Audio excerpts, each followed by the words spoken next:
صدقہ کرنے سے مال کم نہیں ہوتا، اللہ کی قسم صدقہ کرنے سے مال کم نہیں ہوتا۔ آپ صلی اللہ علیہ وسلم نے 3 دفعہ قسمیں کھائی۔ صدقہ کرنے سے بظاہر 1000 روپے کا نوٹ جو ہماری جیب میں ہے اس میں سے اگر 200 روپے ہم صدقہ کر دیتے ہیں، کسی غریب کو دیتے ہیں، بظاہر تو 800 روپے رہ گیا۔ یہ تو ہر بندے کے مائنڈ میں رہتا ہے کہ یار یہ تو میں نے ایک مائنڈ بنایا ہوا تھا کہ میرے پاس 1000 روپے، لیکن اس میں سے 200 روپے میں نے صدقہ کر دیا، میرے پاس 800 روپے ہے۔ لیکن بظاہر 800 ہے، لیکن جو ہم نے گھر پہ جا کر ڈاکٹر کو پیسے دینے کی نوبت آنی تھی، کوئی اللہ خدا نہ خواستہ ماں بہن بیٹی بیوی باپ کوئی بھی بیمار ہے اس پہ لگنے تھے، اللہ تعالیٰ نے آپ کے صدقہ کرنے کی وجہ سے آپ کے وہ پیسے بچا لیے۔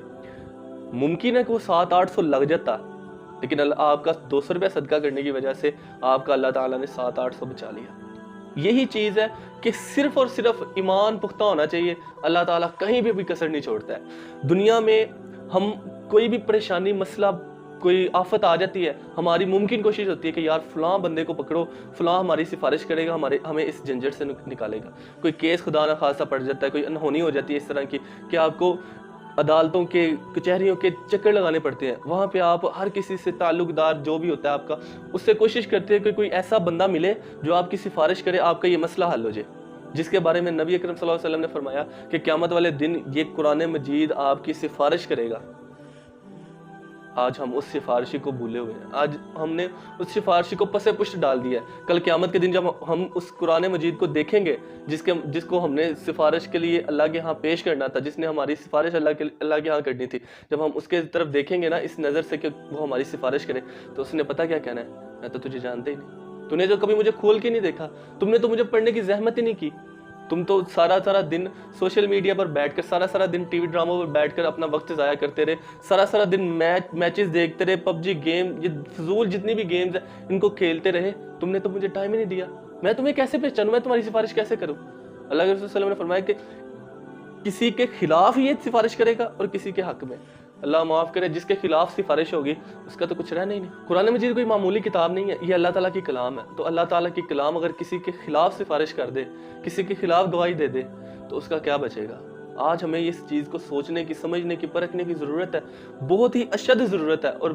بڑی سختی سے ضرورت ہے۔ اگر آج ہم اس پر نہیں دھیان دیں گے تو کل قیامت والے دن ہمیں اس کا خمیازہ بھگتنا پڑے گا۔ ہمارا بچہ قرآن مجید ناظرہ مکمل کرتا ہے تو ہمارے گھر میں دعوتیں شروع ہو جاتی ہیں، جی ختم قرآن، ہمارے بچے نے قرآن مجید کو ختم کیا، تو بچے کے مائنڈ میں تب سے بیٹھ جاتا ہے کہ میں نے قرآن مجید کو ختم کر لیا ہے، اب مجھے اس کو کھولنے کی ضرورت نہیں پڑنی ہے۔ ہم آج دنیاوی کسی بھی پوزیشن پہ بچہ آتا ہے، کوئی بھی پوزیشن لے کر آتا ہے، ہم اسے بہت زیادہ اپریشیٹ کرتے ہیں،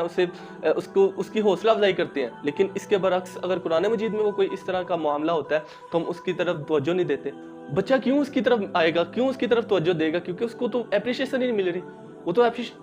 اپریشیٹ ہی نہیں ہو رہا اس کی وجہ سے، تو وہ ظاہری بات ہے دنیاوی تعلیم کی طرف زیادہ فوکس ہوگا اور دینی تعلیم کی طرف وہ کم ہوگا۔ قرآن مجید کو ہم نے تویز بنا کر اپنے بازو پر، ہم نے اپنے گلے پر لٹکا لیا، اس کو برکت کے لیے گھر پہ رکھ لیا، اس کو بیٹیوں کے سر پر رکھ کر اس کو رخصت کر دیا، بیٹی کو کہا بیٹا یہ قرآن مجید ہے سنبھال کے رکھنا، وہ بیٹی بھی اتنی فرما بردار ہوتی ہے، ایسے سنبھال کے رکھتی ہے کہ ساری عمر غلاف نہیں اتارتی اس میں سے۔ پھر اللہ تعالیٰ پھر کیسے ہمارے گھروں میں رحمت نازل کرے؟ آپ بیمار ہوتے ہیں، آپ کیا ڈاکٹر آپ کو میڈیسن دیتا ہے تو وہ آپ کھائے بنا کبھی صحت یاب ہو سکتے ہیں؟ بالکل بھی نہیں، کیونکہ جب تک ہم اسے کھائیں گے نہیں، وہ جو ہمارے اندر کا نظام ڈسٹرب ہوا ہے وہ ٹھیک نہیں ہو۔ اسی طرح قرآن مجید کو چومنے سے، اس کی برکت حاصل کرنے سے، گھر پہ رکھنے سے وہ کبھی بھی ہمیں فائدہ نہیں دے گا جب تک ہم اس کو پڑھ کر اس پہ عمل نہیں کریں گے۔ جس طرح پیناڈول کو گلے میں باندھنے سے وہ ہمیں شفا نہیں دے گی، اسی طرح قرآن مجید کو جتنی مرضی آیات کو ہم اپنے بازو پہ، اپنے گلے پہ باندھ لیں یا گھر پہ برکت کے لیے رکھ لیں، وہ کوئی بھی فائدہ نہیں دے گا۔ لہٰذا نجات اور فائدہ اسی میں ہے کہ ہم قرآن مجید پر عمل کریں، اس کی تعلیمات جو ہیں ان کو ہم اپنی زندگی میں اپنے سے آگے رکھیں۔ جب تک ہم آگے نہیں رکھیں گے ہمیں قرآن مجید کی جو برکات ہے ان کا اندازہ ہی نہیں ہوگا، اس کا پتہ ہی نہیں چلے گا۔ جو شخص اللہ تعالیٰ کے کلام سے محبت کرے گا اللہ تعالیٰ بھی اس سے محبت کریں گے، اور جس سے اللہ تعالیٰ محبت کرتے ہیں، اللہ تعالیٰ اگر ایک شخص سے محبت کرتے ہیں نا تو اللہ تعالیٰ جبریل علیہ السلام کو کہتے ہیں کہ اے جبریل میں فلاں شخص سے محبت کرتا ہوں اور تو بھی اس سے محبت کر۔ جبریل علیہ السلام اللہ کا حکم مانتے ہوئے اس شخص سے محبت کرنے لگتے ہیں، اسی طرح وہ باقی فرشتوں کو کہتے ہیں کہ آپ بھی اس شخص سے محبت کریں۔ وہ 7ویں آسمان والے 6ٹھے آسمان والوں کو، 6ٹھے والے 5ویں والوں کو، چوتھے، تیسرے، دوسرے، پہلے اور حتیٰ کہ زمین والوں کے دلوں میں بھی اللہ تعالیٰ محبت ڈال دیتے ہیں جس سے اللہ تعالیٰ محبت کرتے ہیں۔ آپ یہاں پہ دیکھیں گے آپ کسی کے کوئی تعلق نہیں ہے ایک بندے سے، لیکن آپ کے پاس سے گزرتا ہے، آپ کا دل کرتا ہے میں اس سے ملوں، سلام لوں، کیونکہ اللہ تعالیٰ نے اس کے لیے آپ کے دل میں محبت ڈال دیا۔ لہٰذا ہمیں چاہیے کہ ہم اللہ کی کلام سے، رسول اللہ صلی اللہ علیہ وسلم کے فرمان سے محبت کریں تاکہ اللہ تعالیٰ ہم سے محبت کرے۔ جس چیز کی طلب ہم آج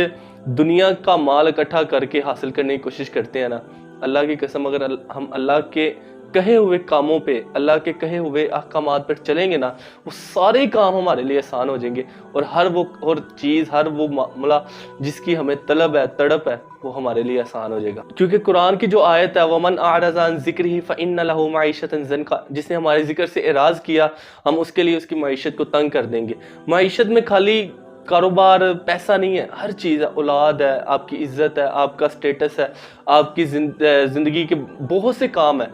وہ سارے کام آپ کی معیشت میں آتے ہیں۔ لہٰذا اللہ تعالیٰ کے ذکر سے جو اعراض کرے گا اس کے لیے یہ تنگ ہو جائے گا، اور جو اللہ تعالیٰ کے ذکر کو اپنا لے گا اس کے لیے آسانی آسانی ہے۔ ہر معاملے میں اگر آپ دنیا کے کام کر رہے ہیں، اللہ تعالیٰ آپ کے دنیاوی کاموں میں برکتیں ڈالے گا، آپ کے دنیاوی کاموں میں آپ کے سر پہ جو ہر وقت ٹینشن کا ایک بوجھ سوار ہوتا ہے نا، اللہ تعالیٰ اس کو آپ کے دل سے، آپ کے سر سے آزاد